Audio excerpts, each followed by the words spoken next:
Hello, Assalamualaikum warahmatullahi wabarakatuh. My name is Muhammad Rifki. I am from class S2C. I will take a video on text mid-test. Hi everyone, what today time podcast we're lucky to have Sam Morgan. I will know digital journalist with us. So Sam, what interesting digital topic would you like to talk about today? Hi, Brad. Today I'd like to talk about some of the reasons why we should automatically believe everything we read online and how false information spread too easily with the help of technology. One of the reasons for this is a phenomenon known as circular reporting. Circular reporting? What's that? Well, it's basically a report which are based on other reports, rather than on the primary evidence or source. To the reader, it looks like the information is coming from several different independent sources, which normally means it can be trusted, but in actual fact, all the reports are based on each other. Imagine a piece of false information is published, for example, on Wikipedia, and then is referenced in a newspaper article or other publication. Then, in turn, the original Wikipedia entry reference or quote the article as validation that the information is true. In a nutshell, it's the confirmation of false information by more than one publication. Okay, let me see if I've understood this correctly. So someone reads an article on Wikipedia which contains some false information. That's right. False information which is not references or checked and in a way is obvious as being false. Okay, and then this false information is copied from Wikipedia by journalists and included in a newspaper article. Yes, or other type of article, as if it were true information. And then Wikipedia reference the newspaper article which verifies the information the original Wikipedia article as being true. That's right, and sometimes it's not just one newspaper article that cheats the false information. Several publications might include it and say it becomes very difficult to prove that the original information is false. Let me give you an example. A few years ago, a 17 years old American student was on holiday with his family in Brazil. He spotted what he believed to be an artwork, but which was in fact a type of Brazilian raccoon called a coati.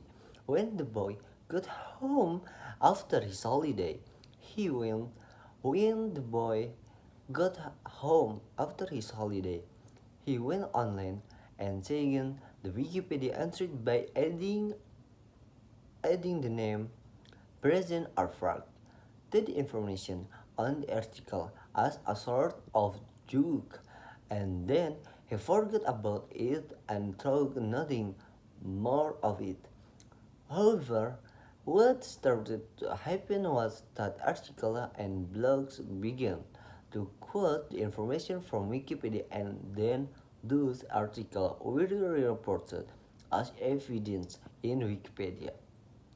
Before long, everyone was talking about the Brazilian artwork as if it were factual information. So when information makes its way from a Wikipedia page into a published article, the article be spreading false information without even releasing it. Exactly. It makes you wonder how many hoaxes initiated by people in this way have endured as truth in many people means just because people copy and paste fatalities a Wikipedia page. That's not to say that all information on Wikipedia is false by any means. There's a ton of really valid information there, and it is constantly being updated. Many people consider it to be the most up to date and unbeaten encyclopedia in the world. However, is it the overall structure of Wikipedia compared to a traditional encyclopedia, which makes it a target to be tampered with it. So one just have to be aware that there may be a certain amount of inaccuracies on Wikipedia. Yes, and it's also worth mentioning that circular reporting is not just restricted to harmless information like the Brazilian art fraud,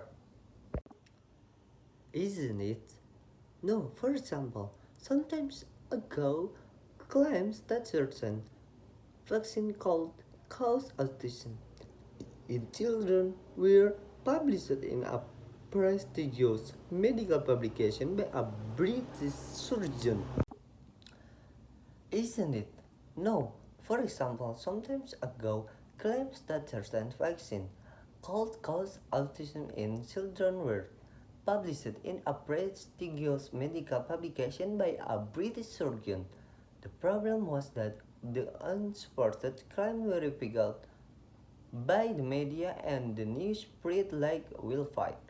Soon, and now the general public was understandably concerned about the risks and high numbers of parents refused to vaccinate their children.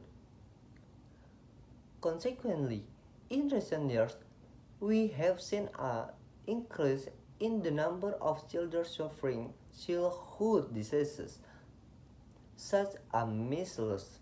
By the time the claim were proven unfounded, the damage was done, and even to this day, some people still believe that there is a link between vaccine and autism.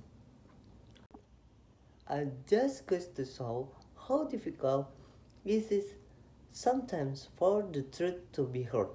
Absolutely. So, in practical terms, how can we be sure that what we're reading is true?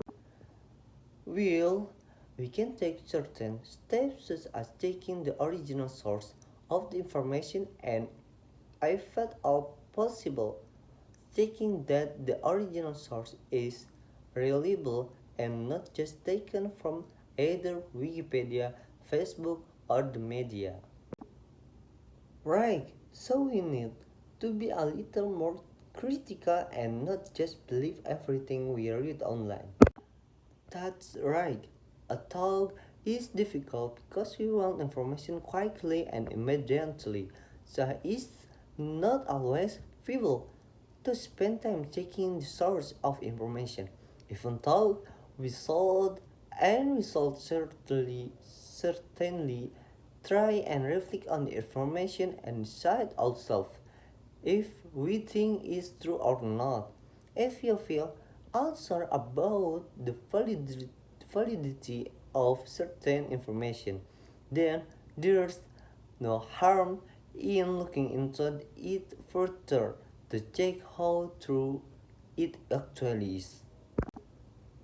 That's very true. We often take things at face value and don't really take the time to think critically about them. Kurang lebihnya mohon dimaafkan yang sebesar-besarnya. Assalamualaikum warahmatullahi wabarakatuh.